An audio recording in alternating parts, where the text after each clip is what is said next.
Bakassila, bonjour. Bonjour.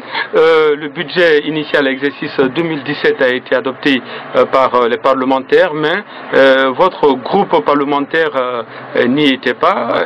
Pourquoi ce choix?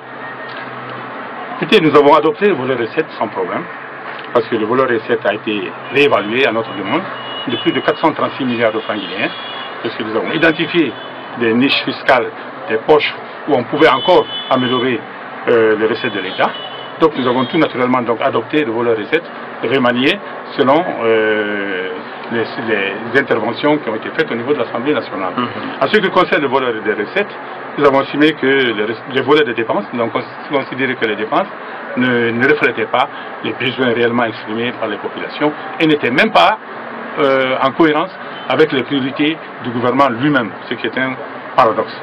Et nous avons vu des secteurs comme les travaux publics qui ont connu une réduction drastique de leur budget, alors qu'en même temps, le niveau de dégradation de nos routes, tant urbaines qu'interurbaines, a atteint ce niveau historique. Jamais on n'a connu des routes autant défoncées, autant dégradées, à tel enseigne que certaines préfectures sont même coupées du reste de la Guinée, et c'est dans le même temps qu'on réduit le budget de façon significative alloué au secteur des travaux publics. Il en est de même du secteur de l'agriculture. On écoute le président de la République tous les jours parler de relance de l'agriculture, parler de la nécessité de faire en sorte que l'agriculture puisse apporter plus de recettes que les mines à la République de Guinée. Et dans le même temps, on voit le budget de l'agriculture réduit de près de la moitié. C'est extrêmement anormal. Et nous avons dit donc qu'on ne peut pas adopter un budget qui est un budget de dépenses qui est un budget de fonctionnement plus qu'un budget d'investissement. Donc c'est pour cette raison que nous sommes tout simplement abstenus de voter l'ensemble du budget de l'État. Alors on sait aussi que le projet de loi concernant le code électoral qui avait été déposé par le gouvernement a été substitué par le bon ce mercredi. Mais si jamais la mouvance aussi s'oppose à l'adoption de ce projet de loi, quelle va être votre réaction? Parce qu'ils se sont plein droit aussi de... Sur le droit, mais cela voudrait dire que quelqu'un n'a pas joué les jeux.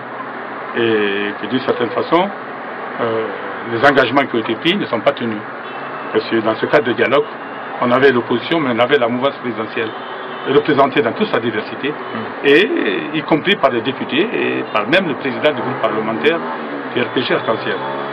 Or, le dialogue, il se tient lorsque les institutions n'ont pas bien fonctionné, lorsque les lois et la Constitution n'ont pas été respectées, et si les dispositions qui résultent de cet état de fait ne sont pas non plus appliquées, évidemment qu'on ne sera jamais dans un état normal.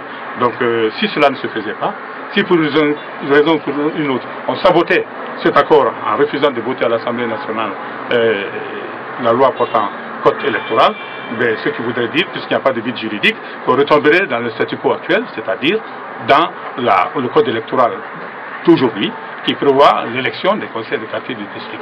Mais comme vous le savez, cela pose un grand problème. C'est une élection, si elle est organisée dans le cadre prévu par le code électoral actuel, sera extrêmement complexe.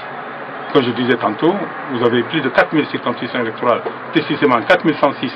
Quand vous ajoutez les 3763 quartiers districts aux 343 communes urbaines et rurales, vous avez 4601 circonscriptions que la CENI doit organiser pour pouvoir aller à ce scrutin. Et nous savons très bien que cette CENI, qui a du mal à organiser 38 circonscriptions, elle a du mal à gérer 100 fois plus. En ce moment, on sera dans une impasse politique. Mais est-ce que vous, aujourd'hui, dans l'opposition républicaine, est-ce que vous avez la certitude, justement, qu'on pourrait aller aux élections au mois de février prochain? Depuis le mardi dernier, j'avoue que nous avons un doute sérieux là-dessus. C'est l'objet d'une préoccupation que nous avons exprimée d'ailleurs ressortie de la réunion de mardi du comité de suivi, pour dire que la CENI ne semble pas du tout collaborer. Et à ce rythme, il va être impossible, au vu des délais légaux qui sont prévus par le code électoral, d'aller à des élections au mois de février. Parce que la CENI ne collabore pas, elle refuse catégoriquement de participer à notre invitation aux travaux du comité de suivi. Elle refuse en particulier de collaborer avec la commission chargée de l'audit du fichier électoral et de l'organisation des élections communales. Donc elle argue qu'il y a une séparation du pouvoir qui l'interdit de participer à nos réunions. Je me demande de quel pouvoir il s'agit. Moi je connais l'existence de 3 pouvoirs, législatif, exécutif et judiciaire. Je ne savais pas qu'il y avait un 4e pouvoir qui était représenté par la CENI. Bref, la CENI ne veut pas collaborer. Et dans ces conditions, étant donné que le corps électoral doit être convoqué au plus tard 60 jours avant le scrutin, nous sommes déjà à peine à 70 jours de la fin du mois de février, Donc il est fort probable que les élections ne pourront pas se tenir au mois de février. Peut-être au mois de mars ou au mois d'avril. Ceci dit, nous nous battons pour que l'agenda électoral prévu au niveau de l'accord soit maintenu, mais compte tenu des délais restants à courir, nous avons de sérieux doutes que cela puisse être possible. D'autre part, il y a l'obstacle budgétaire. La CENI est partie nous présenter à l'Assemblée nationale un budget de plus de 700 milliards, c'est-à-dire aux 450 milliards initialement prévus pour les élections communales, les élections locales. La CENI a ajouté 300 milliards pour l'audit du fichier, pardon, pour la révision du fichier électoral, alors que nous, dans notre accord, nous avons prévu de faire l'impasse sur cette révision du fichier en demandant à la Cour constitutionnelle une dérogation spéciale, compte tenu du fait que l'élection locale à venir, qui devait être normalement précédée d'après notre loi, l'année d'avant d'une révision du fichier ne le sera pas, puisqu'il n'y a pas eu de révision en 2016. Nous avons demandé une dérogation à la Cour constitutionnelle qui devrait tenir compte du fait que c'est une élection de rattrapage, ce n'est pas une élection qui se tient à date qu'on va organiser à l'occasion des communales, c'est des élections qui devaient se tenir depuis 2007, donc on pouvait donc les soustraire de cette obligation de révision du fichier l'année qui les précède. Mais apparemment, ce problème n'est pas encore réglé.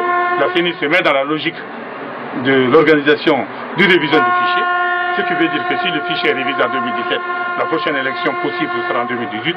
Bref, les élections communales à ce rythme vont être certainement renvoyées au calendrier grec si le président de la République, qui a la clé de voûte des institutions de ce pays, qui s'est engagé personnellement à ce que les dispositions de l'accord soient effectivement appliquées, et par lui, et par son gouvernement, et par les différentes institutions concernées, s'il ne s'implique pas, je suis certain que ces élections communales ne s'y tiendront pas à bonne date. Une dernière question rapidement, est-ce que vous allez accepter un report des communales? Non, écoutez, tant que le report consiste en un glissement léger du calendrier, si on fait glisser le chronogramme du mois de février au mois de mars ou plus tard au mois d'avril, je crois que ça n'a pas d'inconvénient majeur. Mais si on introduit des contraintes qui ne peuvent pas être levées immédiatement en ce qui concerne notamment la révision du fichier électoral et qui vont aboutir à l'organisation des élections des mois, voire une année après, en ce moment, nous n'accepterons pas, parce que ce sera une façon, en quelque sorte, de saboter l'accord.